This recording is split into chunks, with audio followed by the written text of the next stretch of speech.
Gemini, Libra, and Aquarius. Happy Air Sign Tuesday, friends. We're going to go ahead. We're going to do something a little different today, actually. You will take it as it resonates if you are a Gemini, Libra, or Aquarius sun, moon, rising, or Venus. You're going to watch the reading. We're going to dive into your love life. We're going to take a look at those of you that are presently going through a separation. We'll look at those of you that are single, and we'll see what's in store for those of you in committed relationships, too. So, I actually think we're going to go in that order. So, let's talk first about people that are suffering from heartbreak or going through a separation. Key on the ring, many options, unconventional one-night stand, string along, expressing love, messages of love, thinking of you, informing you. For those of you where you are recovering from heartbreak, you may be in a phase in the heartbreak where you may feel like you're moving on, but it's also kind of giving this energy of a little bit of a whole phase as you work your way through this heartbreak. No judgment. Nobody can tell you how to live your life, but you got to know when it works for you and when it doesn't. Definitely make sure that as you are trying to move forward and you're dating people, for some of you, it's very much just the whole phase.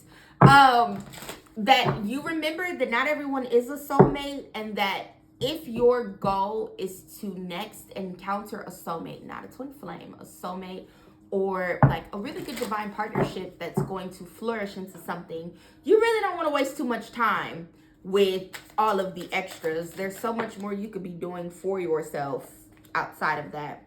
The Narcissist card is present here. Even with the key on the ring, the many options, and unconventional one-night stand, string along, this could be you trying to go back to the person that you've separated with here and experiencing bullshit. Don't get yourself wrapped up into one of those karmic, cyclic type of connections where you and a person are together and then you break up, and then you together and then you break up, and then you together and then you break up, and then you come to me for a reading and people be like, it's been 13 years, it's been 9 years of on off, I don't understand them, I don't know anything about them. Well, if you find that after year number 1 you really ain't made it too far, I really don't see too much sense for you to go back into year number 2. So like I said, whomever this is that you are choosing to sleep with or just like venture into a connection with here, for those of you like you're heartbroken or going back to the person that is the result of a heartbreak, I definitely would encourage you to be mindful. Even with the soulmates card being present here, I'm actually going to pull a couple cards to see who this is, and I definitely do think that this is what you are going to experience when you move beyond the past here. So that definitely is coming up for you here. The Star card is at the bottom of the deck, and so is the Three of Swords. There's always recovery after heartbreak. You're not going to be heartbroken forever. And if you do find that you're heartbroken by something forever, that just lets you know that you got emotional shit you need to work through, okay? Yeah. Stand on business. I would encourage, like I said, those of you that are going through heartbreak, I would encourage you to really stay focused here and remember that you broke up with this motherfucker because they were too clingy. They had too much shit going on. It was fucking with other people. They had too many options, or you found out that they were already connected to or married to someone, and that's why you're not connected with them anymore, okay? Now let's move on. For those of you that you consider yourself single, I don't know the level of complicatedness. For those of you that consider yourself single, you really should be focused on the money this week, okay? A little flirting, a little chatting, a little enjoying life, and like, you know what I'm saying? Somebody gives you a compliment, maybe you compliment them back. Someone asks you on a date, maybe you give them the time of day and give them a chance, but you don't put too much into trying to be in a committed relationship. I'm getting an energy of your focus needs to be on the money at this time. Gemini, Libra, and Aquarius. There's the Nine of Pentacles. There's also the Nine of Swords. For those of you where you are single and like you're still holding on to this fear, like you still have nightmares, you're still very much traumatized by what you experienced in the relationship that left you single to begin with, it's not time yet for you to venture into a new relationship. You need to work through some of those demons you got. Last thing you would want to do is move into a new connection and kind of bleed your pain all over someone else. And I feel like there's an energy of that being possibility for you here. Do focus on your health. Do focus on your wealth. And do focus on your happiness. But focusing on creating new connections is not of the essence at this time. You need to be trying to find joy. Some of you, you are going to be like meeting someone here that you may end up building a family with or creating, like finding that happiness here. But first, it's really kind of giving an element of needing to situate your mental and emotional energy first before the wheels of fortune changing your favor for you today. So focus on securing the motherfucking funds this week and focus on securing some happiness. Focus on finding some balance. Enjoy people that are enjoyable and send motherfuckers away that are not, okay? Now, last but not least, let's take a look for those of you that are in a committed relationship, be it a marriage or long-term dating. If you're in a situationship, you're single. Listen to what I said in the single reading. I just be talking shit, y'all. I really don't. I be dead ass serious. Cutting down, cutting out separation, stopping the pattern, silent treatment. But then union, marriage, soul connection, and everlasting love and devotion was present there. For some of you, especially if you're newly married, your marriage may be going through a bit of a thing. I don't know, like a period of growth here. We got the runner and ascending. I feel that for those of you that it resonates for, y'all got to remember these readings, they're general. So sometimes it's for you, sometimes it's not. But if you and your partner are going through a bit of turbulence in your relationship at this time, someone's feeling very flighty. Someone's also very worried that they are not being, like, I get a fear of, there's a lack of trust.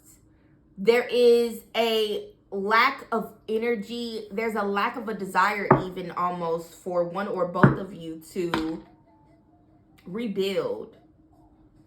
I want to know what this blockage is here though. And why.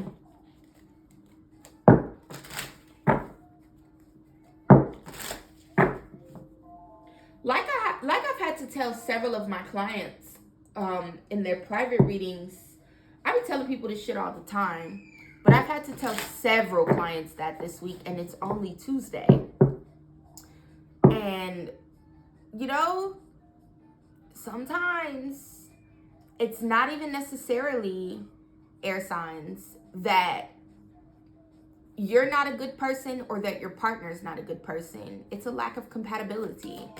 Sometimes relationships be done ran their course, like motherfuckers be, even with the ascending card, sometimes you outgrow your person. And all relationships have a season. And that doesn't mean that just because we go from one season to another, that the relationship can't also go, but it will change. It will change. No boundaries, healing, clarity, and mental block.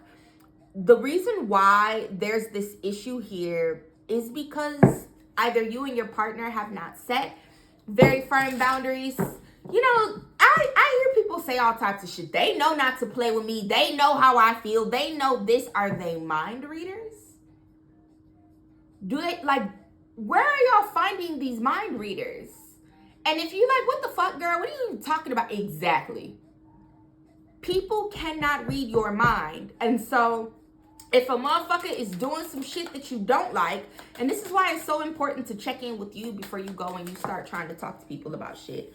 I am pro shut the fuck up until you know what you finna do. I have to tell people all the time. Stop spazzing. Stop flying off the handles. Which y'all be saying, stop crashing out. Stop with the attitude. Stop with the cold shoulders. Stop with the silent treatment. That is not conducive to happy, healthy connections. Communication is so important.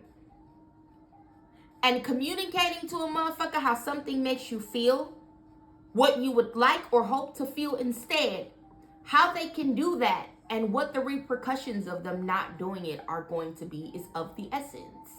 And repercussions do not look like putting your hands on somebody or cheating on them because you're childish.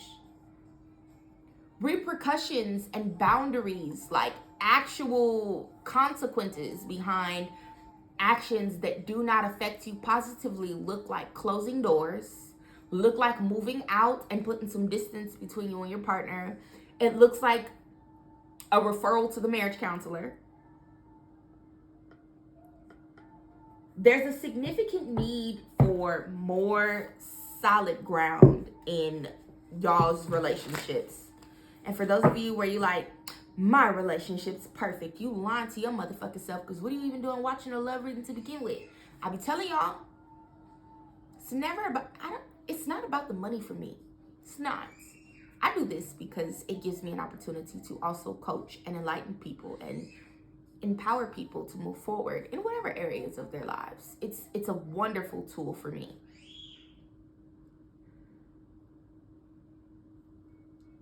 When you are in a solid, happy, healthy connection, you do not get a love reading. You do not focus on what's in the cards for relationships. You get love readings when you don't trust your partner. You get love readings when you don't trust yourself in the relationship. You get love readings, or you look at love readings when you are uncertain about the future of the connection.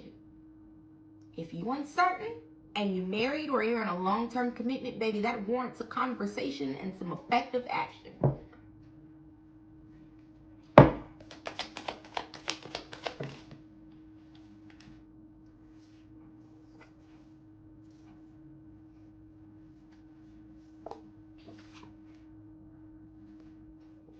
Something about money could be an issue here as well.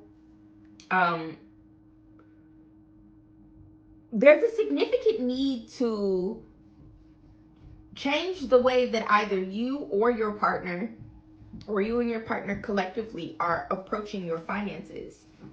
And for others of you, you are experiencing this, it almost gives like an element, like I said, of turbulence. Because you and your partner don't need to be together no more, and your real deal soulmate is somewhere. Like I said, it's either about talk to your partner about what your issue is. Don't be sitting up crying. Don't be sitting up sad. Don't be sitting up wondering. Be sitting up nervous, depressed, and all the other stupid shit. Because you can really ask your partner what's tea. They could tell you. You could decide if you believe them or not. And then either way it goes, you got to figure out what you want to do next. Now that you know what you know.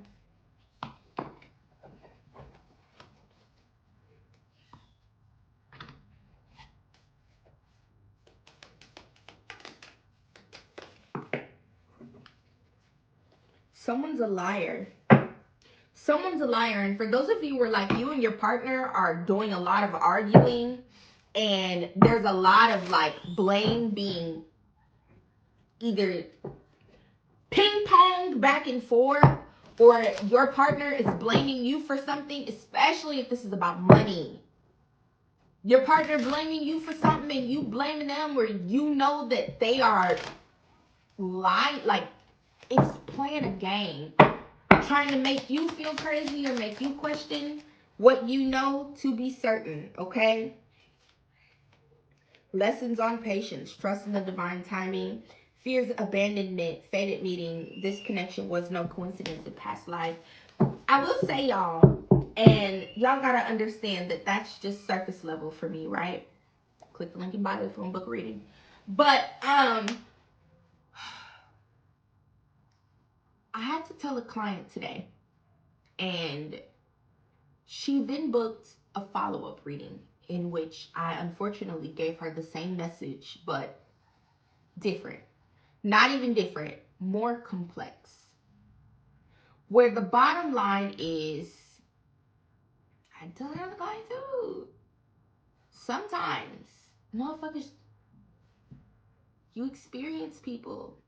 And this connection, especially for those of you who are like, it's not going well. If nothing's wrong in your marriage, again, stop fucking watching love readings. That's you focusing on how doubtful you are. Because it's just like, what do you expect to do? You expect to watch a love reading and then someone says in a general reading, your partner's a cheater. And then the lady on TikTok said, and then your partner's like, bitch, she don't know us. If there's really nothing wrong with your connection, air signs, don't watch this. But for those of you where like you still watching, you still listening, you're like, but girl, it is something wrong. Well, you and your partner need to address it. And then you need to listen to everything that they say to you. Pay attention to the things that they do in the following days.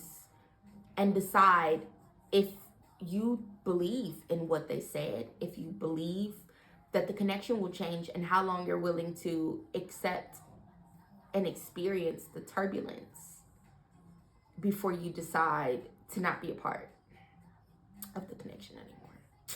That's what I got, y'all. Love you, bye.